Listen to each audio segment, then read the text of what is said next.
Hello my viewers, welcome back to my channel.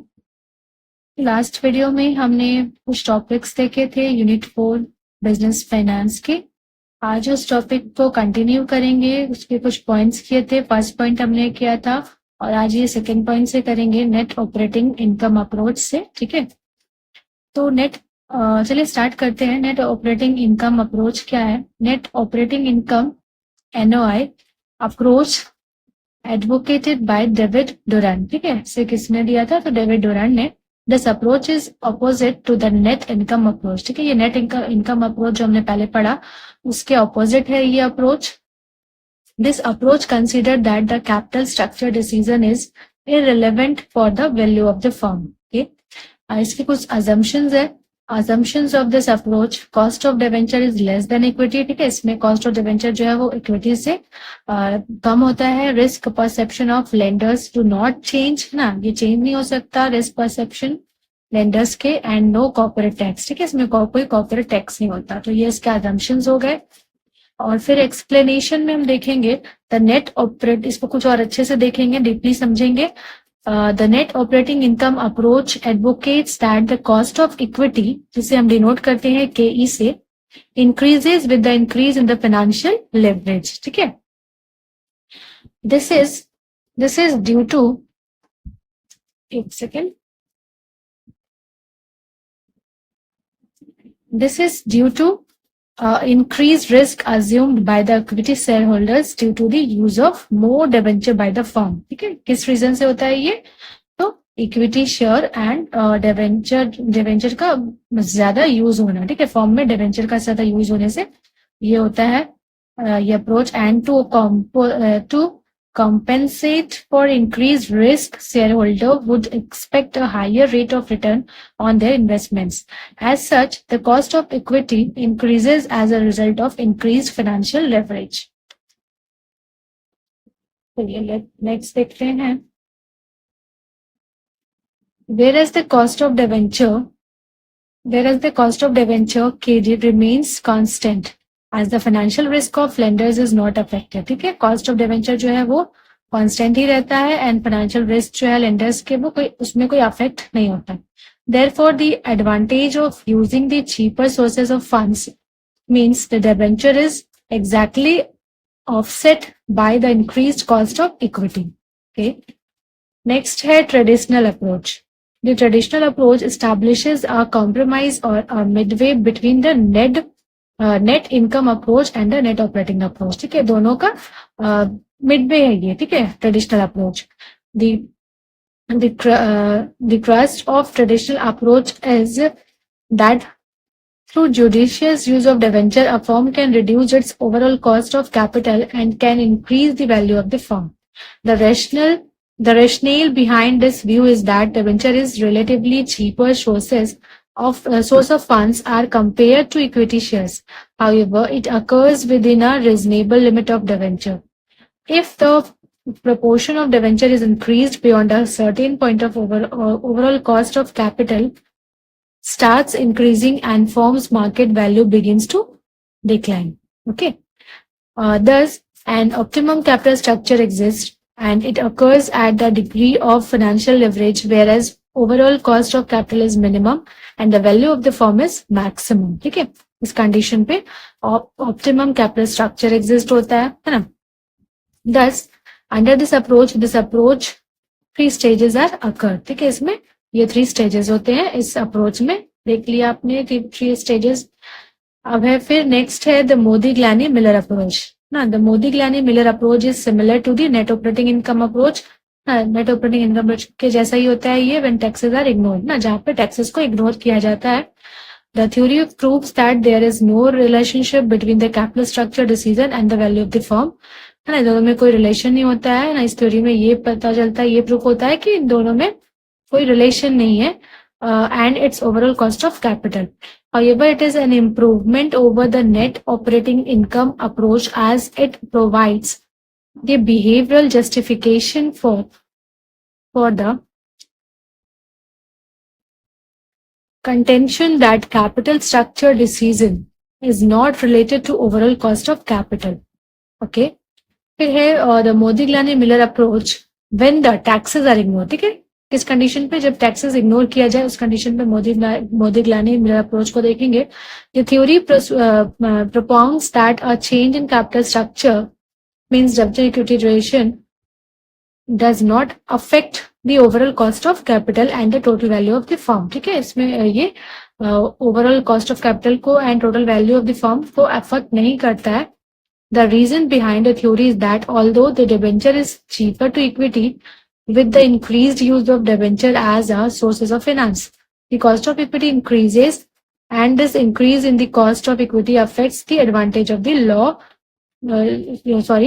cost of debenture. ठीक है, यदि हम डिवेंचर को इंक्रीज करें और फाइनेंस के लिए तो यह रिस्क को भी बढ़ाएगा और इससे कॉस्ट ऑफ इक्विटी जो है वो भी इंक्रीज होगा. ठीक है, the theory further propounds that beyond a certain limits of debenture, the cost of debenture increases, but the cost of equity falls, thereby again keeping the overall cost of capital constant. Okay, cost of equity falls due to arbitrage process. ना, cost of equity जो है वो false होता है किसके कारण, तो arbitrage process के कारण. अब देखिए यहाँ आर्बिट्रेज प्रोसेस क्या है उसको समझेंगे, है ना. इसमें क्या होता है ना, इस अप्रोच में आर्बिट्रेज प्रोसेस वर्क करता है. तो आर्बिट्रेज प्रोसेस है क्या, जैसे देखिए सपोज किसी कंपनी की जो कॉस्ट ऑफ इक्विटी है वो डिक्रीज हो रही है मान लीजिए, तो काफी सारे शेयर होल्डर्स उसकी तरफ अट्रैक्ट होंगे ना, क्योंकि अगर कंपनी की कॉस्ट ऑफ इक्विटी डिक्रीज हो रही है तो कहीं ना कहीं मार्केट प्राइस भी डिक्रीज होगा, है ना. और फर्म का यदि मार्केट प्राइस डिक्रीज हो रहा है तो कहीं ना कहीं बहुत सारे इन्वेस्टर्स उस फर्म में आकर पैसा लगाएंगे. जब ये पैसा लगाएंगे तो कहीं ना कहीं शेयर की जो डिमांड है वो भी इंक्रीज हो जाएगी, है ना. और अगर शेयर की डिमांड इंक्रीज हो जाएगी तो कहीं ना कहीं शेयर के प्राइस भी इंक्रीज हो जाएंगे. तो यहाँ डिमांड एंड सप्लाई का सारा काम करता है ना, सारा काम होता है. तो इसे ही हम क्या कहते हैं, इस प्रोसेस को ही हम कहते हैं आर्बिट्रेज प्रोसेस. ठीक है, आई होप आपको क्लियर हुआ होगा आर्बिट्रेज प्रोसेस क्या है. चलिए नेक्स्ट देखते हैं, हम इसके अजम्पशंस देखेंगे इस अप्रोच के. तो some assumptions of this approach, the investors are free to buy or sell securities. ठीक है, इस अप्रोच में क्या होता है, इन्वेस्टर्स जो है वो फ्री होते हैं बाय और सेल के लिए. And there are no transaction cost, है ना, कोई ट्रांजेक्शन कॉस्ट नहीं होते हैं. The cost of buying and selling securities do not exist. ठीक है, इसमें जो कॉस्ट है सेलिंग एंड बाइंग में प्रोसेस में जो वो इसमें एग्जिस्ट नहीं करता है. And investors behave rationally. The dividend payout ratio is 100%. It means all the earnings are distributed to the shareholders. There are no corporate taxes. ठीक है, कोई corporate taxes नहीं होता. फिर है Modigliani and Miller approach, when corporate taxes are assumed to exist. ठीक है, अब इस कंडीशन पे देखेंगे मोदिग्लानी मिलर अप्रोच को. कब, when corporate taxes are assumed to exist. ठीक है, जब corporate taxes एग्जिस्ट होता है उस कंडीशन पे. तो Modigliani and Miller agree that the value of the firm will increase and cost of capital will decline with the use of debenture if corporate taxes are considered. Since interest on debenture is tax deductible, the effective cost of borrowing will be less than the rate of interest. Hence, the value of the levered firm would exceed that the unlevered firm by an amount equal to the levered firm's debenture debts multiplied by the tax rate. ठीक है, अब next topic है capital budgeting decisions. ठीक है, अब इसका meaning देखेंगे पहले. It represents a long term investment decisions. For example buying a new plant. ठीक है, जैसे अब कोई न्यू प्लांट हम बाय करते हैं तो उसके लिए पहले हम प्लानिंग करते हैं ना, उसका बजट देखेंगे, सब देखेंगे ना, और फिर उसका लाइफ देखेंगे क्या है क्या नहीं, तो फिर तभी ना हम बाय करते हैं. तो वही कैपिटल बजटिंग डिसीजन हो गया. ओके, इसमें हम फिक्स्ड एसेट्स ही ज्यादा मतलब परचेज करते हैं. It involves planning regarding projects with a life of more than 1 year. ठीक है, इसमें ऐसा प्लानिंग होता है जो जिसमें लाइफ क्या हो, प्रोजेक्ट्स का लाइफ कितना होना चाहिए, 1 year से ज्यादा.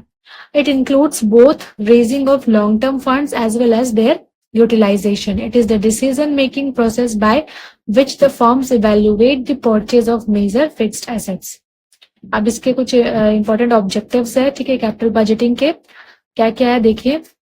To ensure the selection of the possible profitable capital projects, effective control of capital expenditure, coordination of interdepartmental project funds among the competing capital projects. फिर है आपका चलिए, ये तो ऑब्जेक्टिव देखा हमने, अभी हम देखेंगे टाइप्स, ठीक है, types of capital budgeting decisions.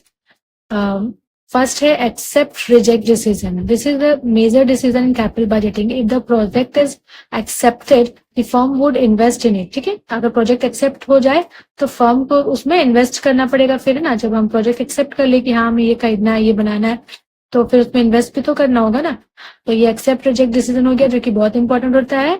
और if the proposal is rejected, अगर रिजेक्ट हो गया प्रपोजल तो firm does not invest in it, तो फिर उसमें इन्वेस्ट करने का कोई मतलब ही नहीं होता है फर्म को ना। All those proposals which produce a rate of return greater than a certain required rate of returns or cost of capital are accepted and the rest are rejected, ठीक है। Through this criterion, all independent projects are accepted. Independent projects are the projects that do not compete with one another in a such a way that the acceptance of the precludes the possibility of acceptance of another.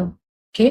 Second है mutually exclusive project decision. Mutually exclusive project decision usually compete with other projects in such a way that the approval of one will reject an acceptance of other projects. Okay. The alternatives are mutually exclusive and only one may be chosen. ठीक है ना, किसी एक को ही choose किया जाता है, अदर प्रोजेक्ट्स को तो डिक्लाइन करेंगे ना हम, किसी एक को ही चूज करेंगे एट अ टाइम।